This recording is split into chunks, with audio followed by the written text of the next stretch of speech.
오늘은 종려주일입니다. 예수님이 십자가를 지시기 위해 여러 갈릴리 지역에 복음을 전하시다가 예루살렘 성에 마지막으로 입성하신 날입니다.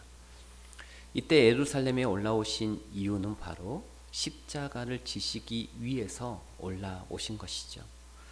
그리고 예루살렘에 이제 들어가시는데 나귀를 타고 들어가십니다. 스가랴서에 예언된 대로 나귀를 타고 들어가시는데 이때 예루살렘에 사는 사람들이 이 예수님이 예루살렘에 들어가시는 그 길목에 나와서 옥가지와 종려나무 가지를 끊어다가 길에 펴고 흔들면서 호산나 호산나 하면서 예수님을 환영하고 찬양합니다. 그래서 우리는 이 광경 또 이때 상황에 따라서 종려주일이라고 하죠. 그래서 우리를 위해서 이 땅에 오신 예수님을 우리가 환영하고 영접하는 주일이 바로 종려주일입니다. 그런데 예수님이 왜 이 땅에 오셨는가라는 것입니다. 예수님이 왜 우리 이 땅에 오셨습니까? 여러분 다 아시다시피 우리를 위해서 죽으시기 위해서 오셨다는 것이죠. 나 대신 죽으시기 위해서 이 땅 가운데 오셨다는 것입니다. 그래서 사실 우리가 주님의 십자가를 이해하지 못하고는 기독교를 이해한다라고 말할 수 없는 것이죠. 여러분 왜 예배당마다 또 교회마다 십자가가 있습니까? 십자가가 없는 기독교는 기독교가 아니기 때문입니다.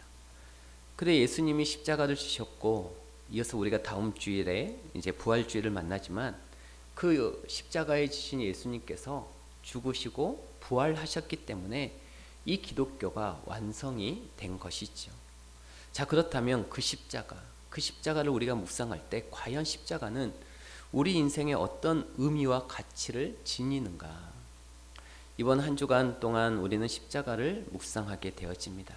또 십자가를 묵상해야만 합니다.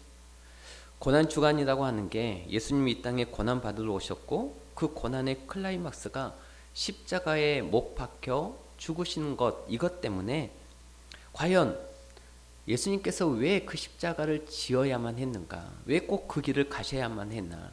왜 반드시 꼭 그 길이어만 했나? 우리가 한 주간 동안 함께 묵상할 것입니다. 우리가 주님을 따른다라고 하는 것, 그것도 결국 그 길을 가는 것인가? 거기에 대한 깊은 묵상을 우리가 하지 않을 수 없다라는 것이죠. 그래서 오늘부터 시작해서 주님의 고난의 현장을 살펴보면서 고난주간 한 주간 동안 이 5일 동안 내일 새벽마다 주님이 가셨던 그 마지막 길을 우리도 함께 쫓아가 봄으로써 기도의 제목으로 삼고 한 주간을 묵상해 보고자 합니다.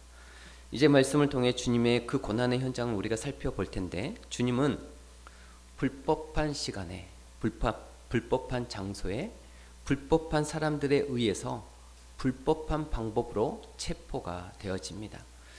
여러분 우리가 보통 마태마가 누가를 요한까지 사복음서라고 부르는데 그 중에 이 요한복음을 제외한 마태마가 누가를 공간복음이라고 얘기합니다. 공간이라고 하는 말은 관점이 공통되다 그 말이죠. 그래서 이 요한복음은 그 관점이 좀 틀린데요. 이 요한복음은 특별히 그 기록 의도와 목적 자체가 그리스도가 하나님의 아들 되심 또 그 신성에 초점이 맞춰져 있는 것이 이 요한복음입니다. 그래서 요한복음을 읽을 때는 특별히 그런 관점에서 우리가 한 절 한 절을 헤아려 접근하는 것이 해석에 매우 필요한 과정이라고 보여집니다. 자, 이제 12절부터 우리가 좀 보도록 하겠는데요. 12절에 보시면 이에 군대와 천부장과 유대인의 아랫사람들이 예수를 잡아 결박하여. 자, 이 현장 바로 앞에는 아주 유명한 잘 알려진 사건이 있었습니다. 예수님께서 겟세마네 동산에서 기도하던 그 예수님에게 군대들이 다가와서 그 주님을 체포하는 과정이 있습니다. 그때 베드로가 대제사장의 하인 중 한 종의 귀를 잘라버리죠. 칼을 빼들어서 그 종의 귀를 잘라버립니다. 그리고 주님 앞에 꾸지람을 듣게 되어지죠. 이미 이 베드로의 실패는 겟세마네 동산에서부터 예견되었던 실패였습니다. 겟세마네 동산에서 예수님은 기도하고 있을 때 육신의 고단함을 이기지 못하고 베드로는 깊은 단잠에 빠졌던 것이죠. 그뿐만 아니라 왜 예수님이 이렇게 혹독한 처절한 밤을 이 동산에서 보내야 했는지, 그리고 주님이 지금 가시는 이 길의 의미가 무엇인지를 이 베드로는 깨닫지 못했던 것이죠.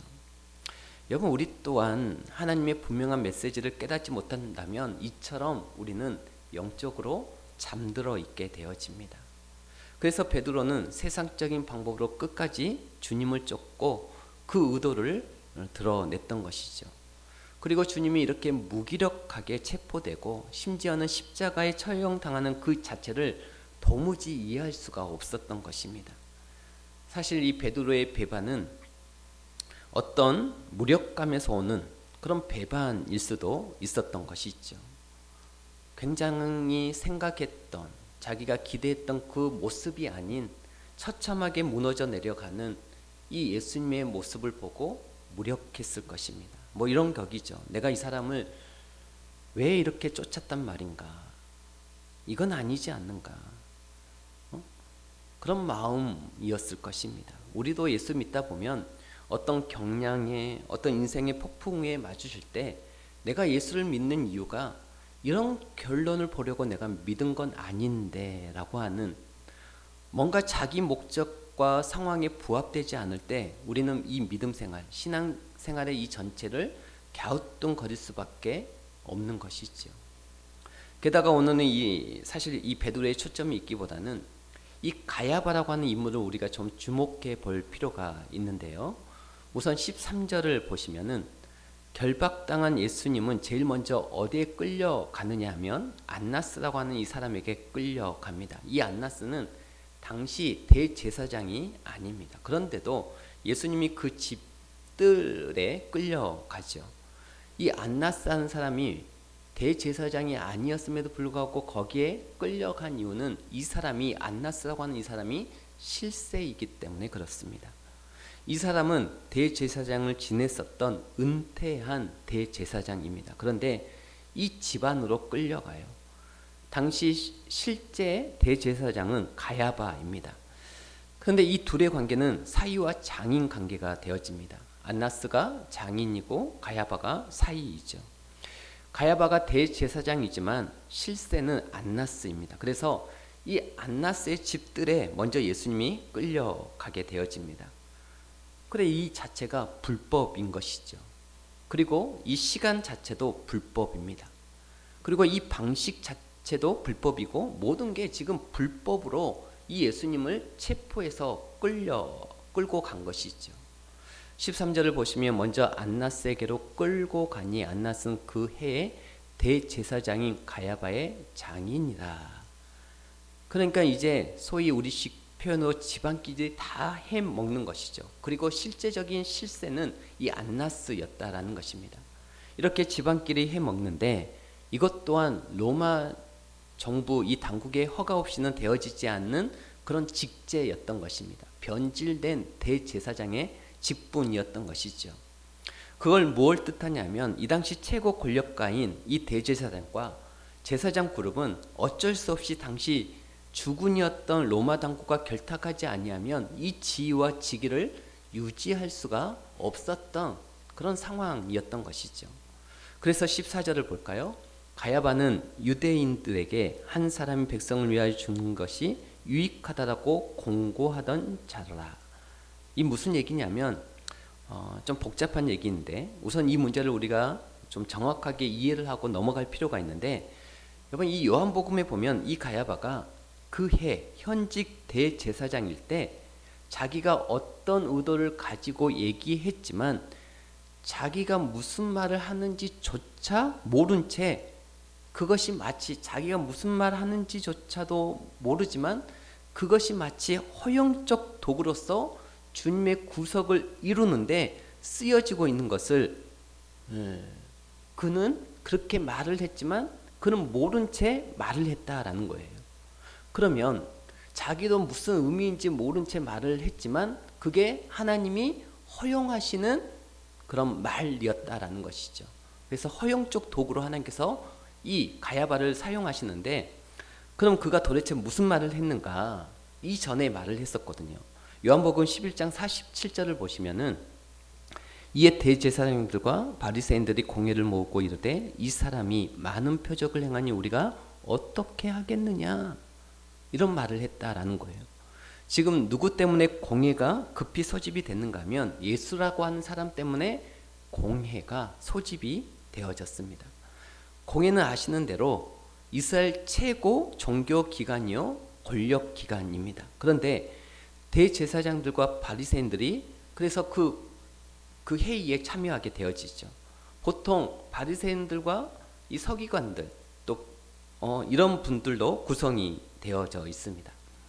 여기서 우리가 한 가지 주목해야 할 것은 이때 이 양대 산맥에 그 파가 있었는데 많이 들어서 여러분들이 이제 익숙할 텐데 사두개파와 바리새파가 양대 산맥이었습니다.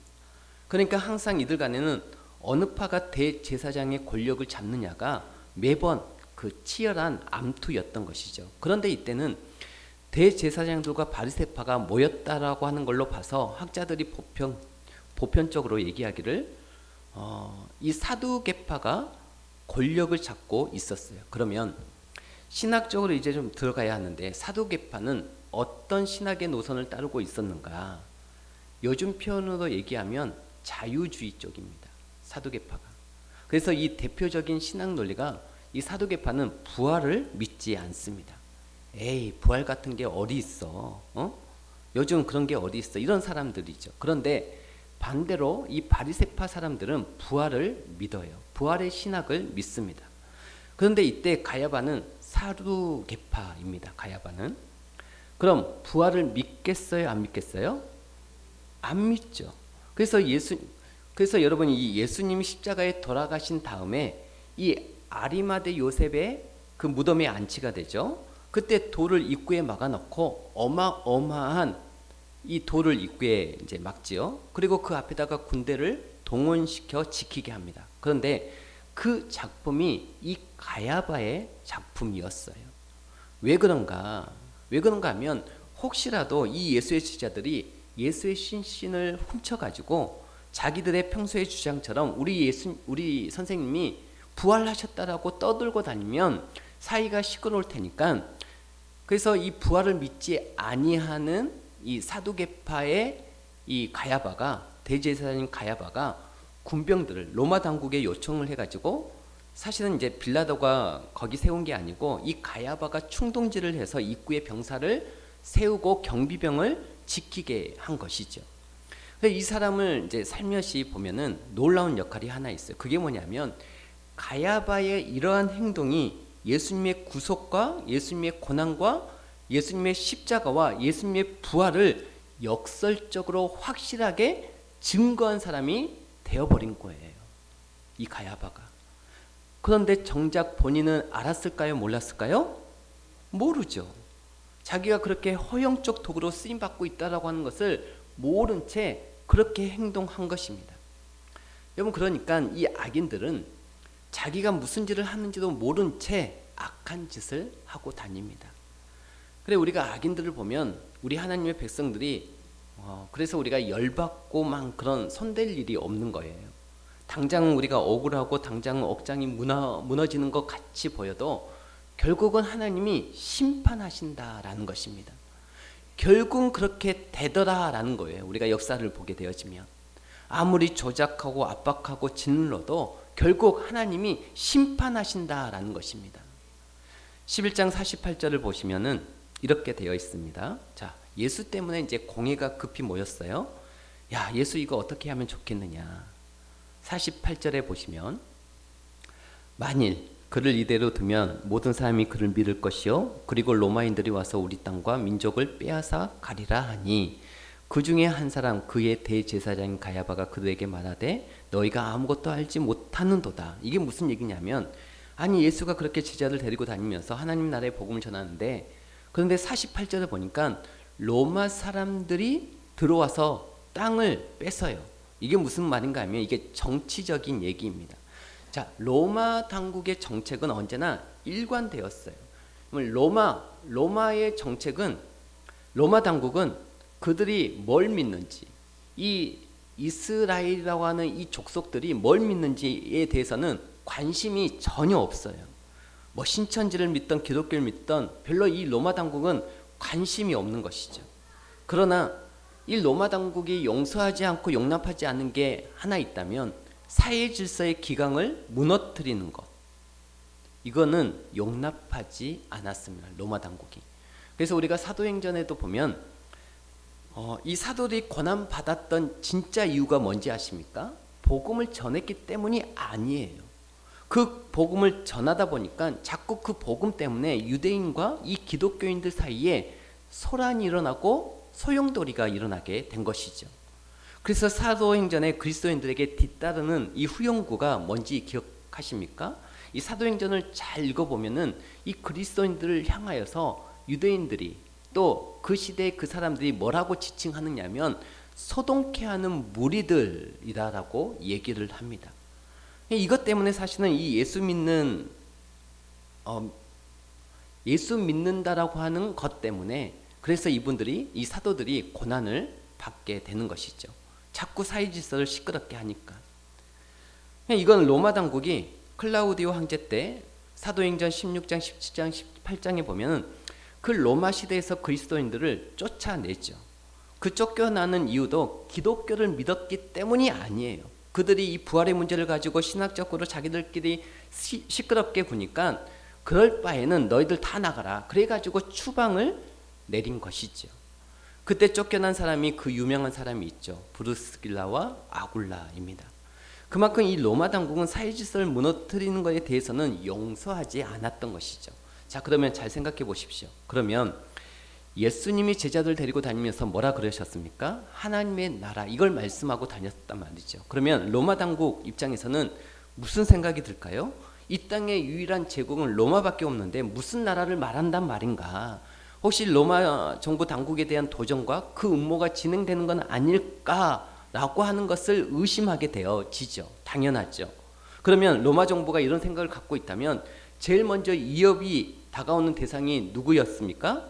이스라엘의 정권을 잡은 자들입니다. 이스라엘의 정권 잡은 자들이 이 권력가들이 그런 로마 당국의 눈치를 안 볼 수가 없죠. 왜? 거기서 권력이 나오고 거기서 재력이 나오기 때문에. 그러니까 항상 이 대제사장과 종교 지도자들도 사이가 시끄러워지는 것을 제일 두려워하는 거예요. 로마 당국의 눈치 때문에. 그런데 늘 어떤 문제가 일어날 때마다 뭐 요즘도 그렇지만 항상 뭐가 필요해요? 그 문제를 좀 잠재울 만한 재물이 필요하단 말이죠. 요즘도 그렇죠. 요즘도.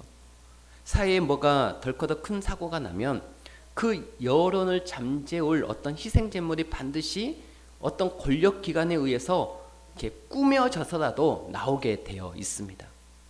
전에 무한공항 참사가 있었죠. 세월호만큼이나 큰 참사였음에도 불구하고 소리 소문 없이 그냥 조용히 지나갔습니다. 다른 이슈로 덮어버렸어요. 이게 정치술입니다.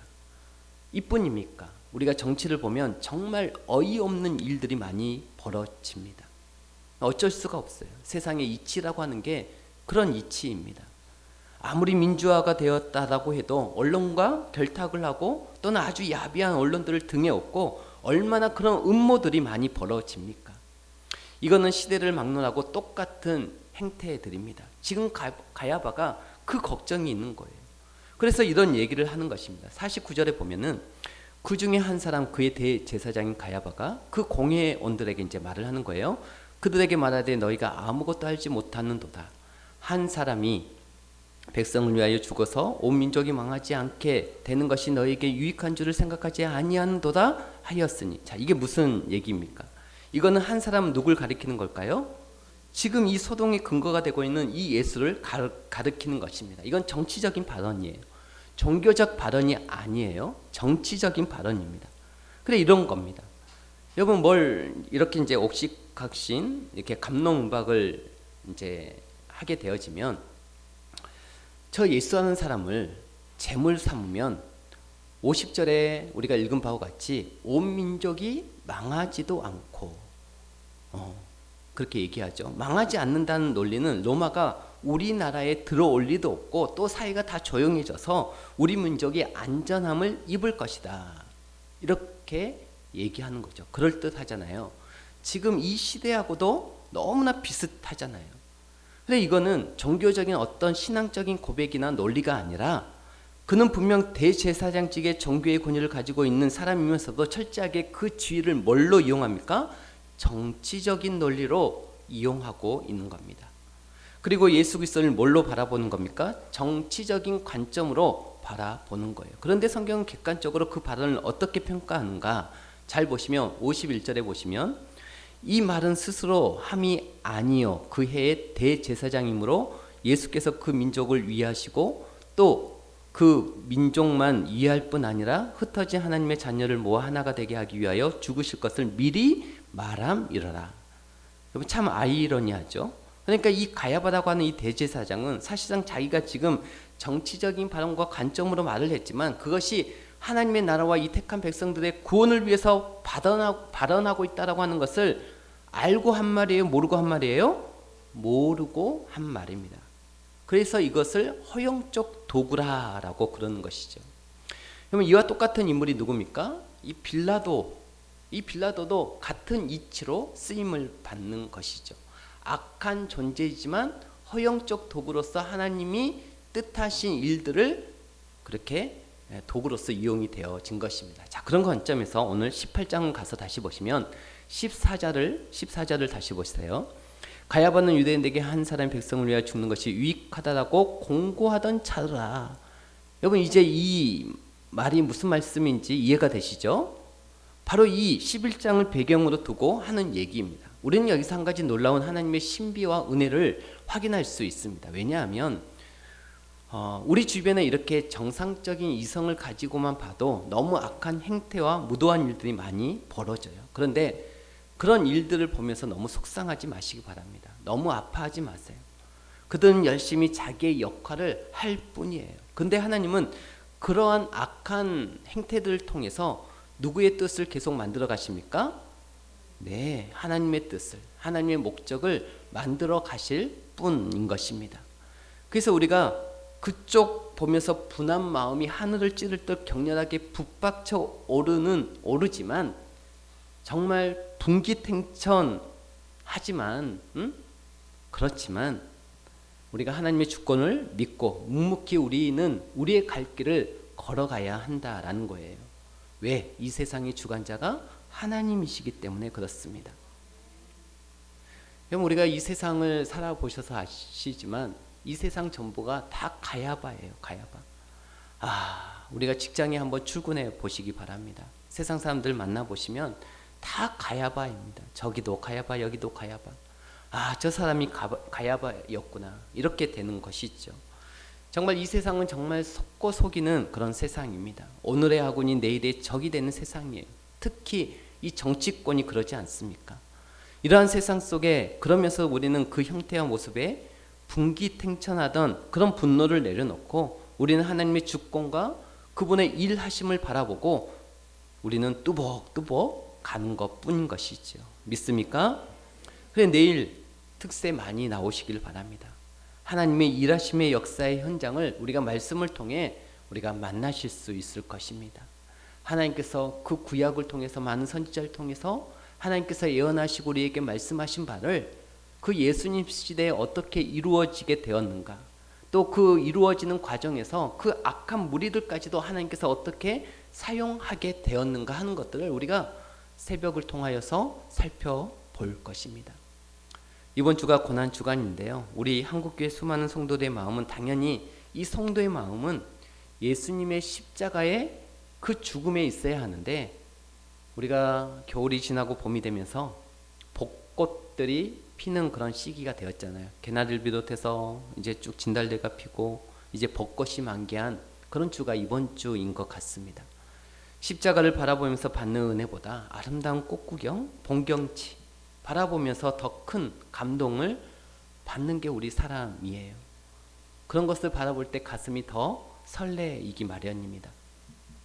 제가 우리 성도님을 향한 제 마음은 어느 때보다도 이 종려 주일인 오늘, 다른 때보다도 더더욱 오늘 이 고난주간의 시작인 오늘 말씀과 은혜를 우리 성도들이 진지하게 나누기를 저는 원하고 원했습니다.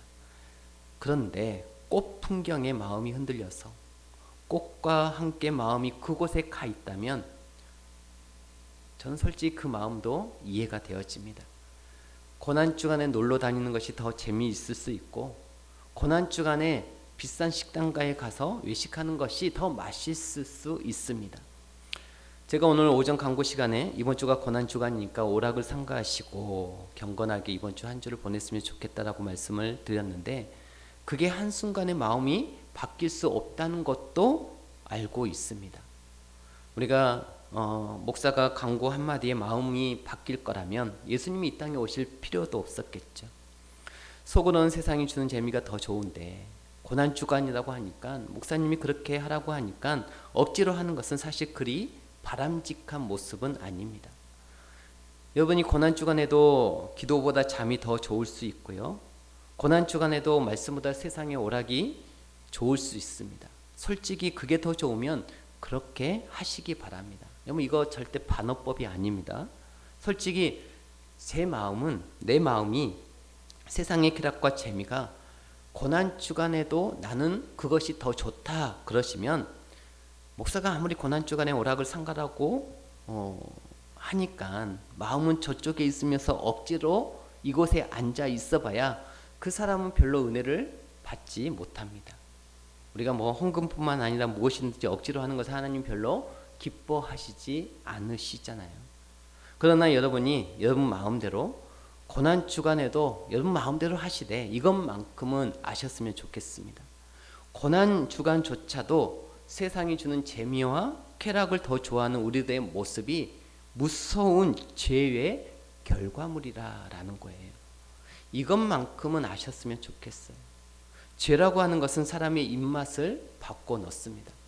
하나님이 세상을 처음에 창조하셨을 때도 사람도 모든 동물도 전부 초식이었다라고 하는 것 알고 계시잖아요. 처음에 이 세상에 육식은 없었습니다. 사람도 동물도 전부 초식이었어요. 전부 과실을 따서 먹고 살았고 채소풀만 먹고 살았습니다. 그런데 그 입맛이 언제부터 바뀌기 시작했느냐? 아담과 하와가 죄를 짓고 나서부터 사람도 동물도 육식을 하기 시작하게 되어집니다. 서로 잡아먹기 시작하는 거예요. 피맛과 고기 맛을 알기 시작한 것이죠. 이뿐만이 아닙니다. 사람이 죄에 빠지면 빠질수록 영적인 이 입맛은 사라져 버립니다. 입맛이 바뀌는 거예요. 죄에 깊이 빠지면 빠질수록 하나님의 말씀은 맛이 없어집니다. 기도 시간이 제일 지루하고 예배 시간은 고문당하는 그런 시간이 되어 버린 것이죠. 고난주간조차도 말씀과 기도보다 꽃구경과 영화 관람과 예식이 더 좋게 되어지는 것이죠. 입맛이 그렇게 바뀌는 것입니다. 그게 그냥 바뀌는 게 아니라 죄가 사람의 입맛을 바꿔 놓는다는 사실을 아셔야 된다라는 말입니다. 반대로 한 영혼이 하나님과 깊이 만나고 죄와 멀어질수록 세상에서 주는 이 재미들이 시시하게 여겨집니다. 하나님의 은혜 안에서 또 입맛이 바뀌는 것이죠. 예전 같으면 이 술, 담배가 맛있었는데 예전 같지 않게 되어집니다. 교회 다니면서 예수님의 은혜를 체험하기 시작하고 초신자들 그 이야기를 들어보면 다 하는 말이 그 말이에요. 술, 담배 여전히 못 끊고 있어요. 그런데 하는 말이 뭐냐면 은혜를 받으니까 목사님 맛이 이전 같지 않아요. 이제는 술자리가 불편해요. 피우긴 피우지만 이전 같은 맛은 아니에요. 이전에는 여행을 제일 좋아했던 사람이 빨간 날 연휴만 끼게 되면 여행 갈 생각만 했던 사람이 이제는 입맛이 바뀌어서 예배가 제일 좋아지는 것이죠.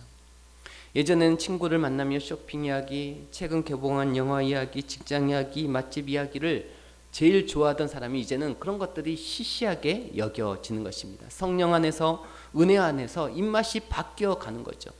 전부 그런 이야기들은 허무한 이야기로 여겨지고 이제는 사람들과 은혜 나누기를 원하고 정말 말씀 나누기를 원하고 서로 기도 제목 나누기를 원하게 되어지는 것이죠. 저와 여러분들이 그럴 때 있지 않습니까? 예수님 우리가 처음 만났을 때 예수님의 그 사랑에 감격해서 세상이 줬던 그 모든 재미들을 사도 바울처럼 배설물처럼 여기면서 찬양하는 시간이 제일 기뻤던 그때, 그 찬양 시간이 기다려져서 일부러 찬양 시작하기 전에 예배당에 달려 나왔던 그때가 여러분 있지 않았겠습니까? 또 목사님 말씀이 꿀송이처럼 달게 느껴졌던 그때가 우리에게 있지 않았겠습니까? 그런데 그 입맛을 사탄 마귀가 죄를 통해서 바꿔 놓았습니다.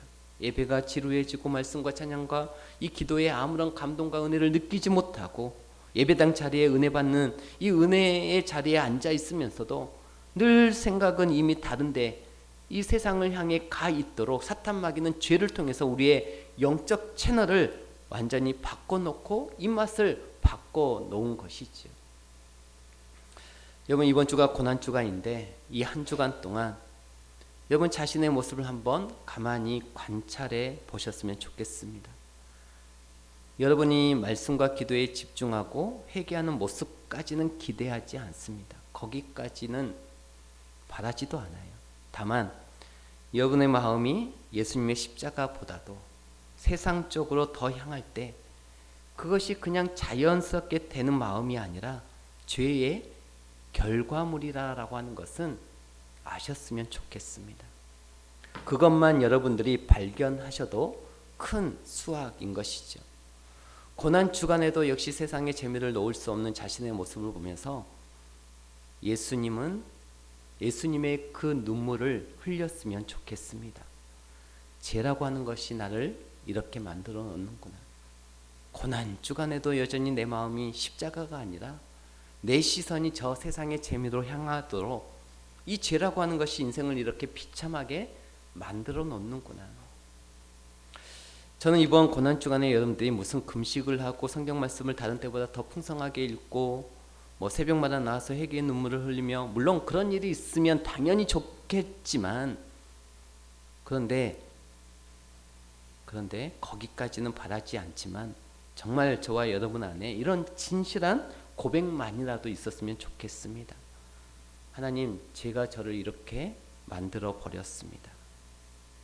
고난주간이 되었음에도 불구하고 고난주간조차도 내 영혼은 기도의 자리보다도 잠자리를 더 좋아하고 있고, 고난주간조차도 십자가의 은혜가 가슴에 전혀 와닿지 아니하는 내 모습, 제가 이렇게 저를 만들어 놨습니다. 예수님의 십자가 은혜 앞에서도 반응할 줄 모르는 이 무감각한 굳은 마음, 이 마음을 주님께서 불쌍히 여겨 주십시오. 이 죄 때문에 예수님이 죽으셨음을 제가 압니다. 이 고백과 눈물이 우리 가운데 이 고난주간을 통하여 있었으면 좋겠습니다. 오늘 이 말씀이 우리 모든 또 한 주를 시작하는 우리 성도님들에게 큰 응원과 격려와 힘과 또 자신을 돌아볼 수 있는 그런 하나님이 주시는 은혜가 있기를 주의 이름으로 축복합니다.